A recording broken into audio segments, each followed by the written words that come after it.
The Next Generation crew blasts off to the big screen with a slowly spinning bottle in space. And if you're like, what are you talking about? Well, you're going to ask that question a lot while watching this movie. The trio of Kirk, Spock, and McCoy. Sorry, checking my notes. Apparently it's Kirk, Scotty, and Chekhov. That can't be right, is it? Oh, Nimoy and Kelly wanted no part of this. Gotcha. Okay, so they are aboard the Enterprise B commanded by Captain John Harriman on its maiden voyage. Somehow, despite being parked over Earth, the heart of the Federation, they end up being the only ship close enough to launch a rescue of a couple of refugee ships trapped by the Nexus. The Nexus is an energy ribbon that we later learn travels through the galaxy every 39 years, but somehow Starfleet doesn't know anything about it, despite its route being very close to Earth, apparently. Chaos and technobabble ensue as the Enterprise rescues a handful of the refugees and gets trapped itself, and Kirk disappears and is presumed dead after saving the ship by fiddling with some deflector controls. Flash forward to some 80 years later, and Picard and crew are hanging out on an old-timey sailing ship in the holodeck to Hayes Wharf as he receives a promotion.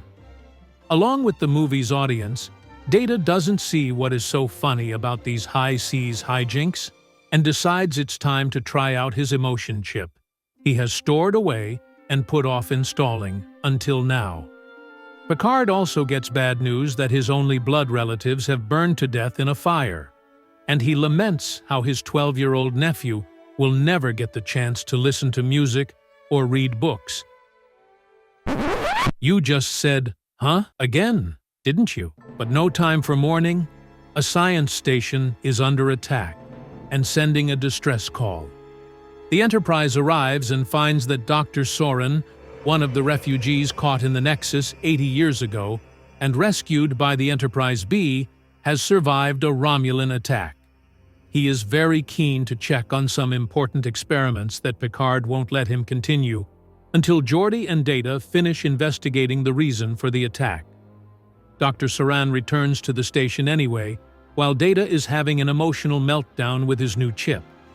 Soran launches a torpedo at the sun and beams away with Geordi as a captive to a nearby Klingon bird of prey, commanded by those nasty Duras sisters, just as the star explodes, sending a shockwave that the Enterprise narrowly escapes.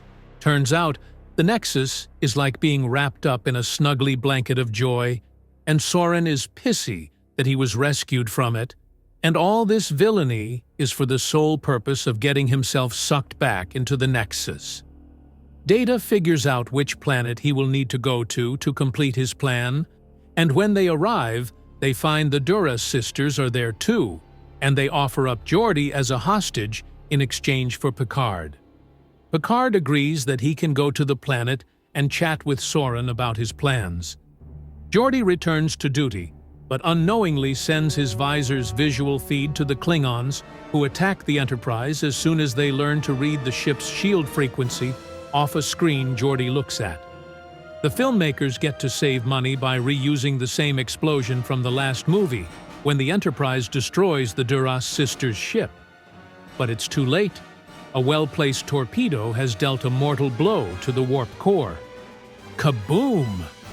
Data swears during a thrilling crash sequence that no doubt ate up most of this movie's effects budget, and the Enterprise saucer section plows into the planet's surface.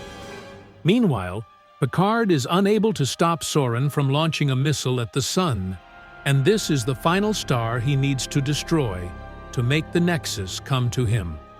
Picard and Soren are sent to the Nexus as a shockwave from the Sun's explosion destroys the Enterprise and its survivors. Oh no, what a terrible fate for our beloved Starfleet crew.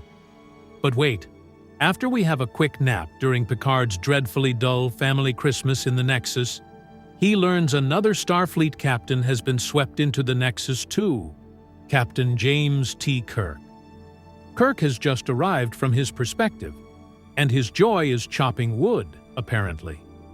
The two captains make some breakfast together for some lady friend of Kirk's that we never meet, and chat about the duties of a Starfleet captain, and the usual hackneyed time travel jokes about doing something important, while the other person's ancestors were babies.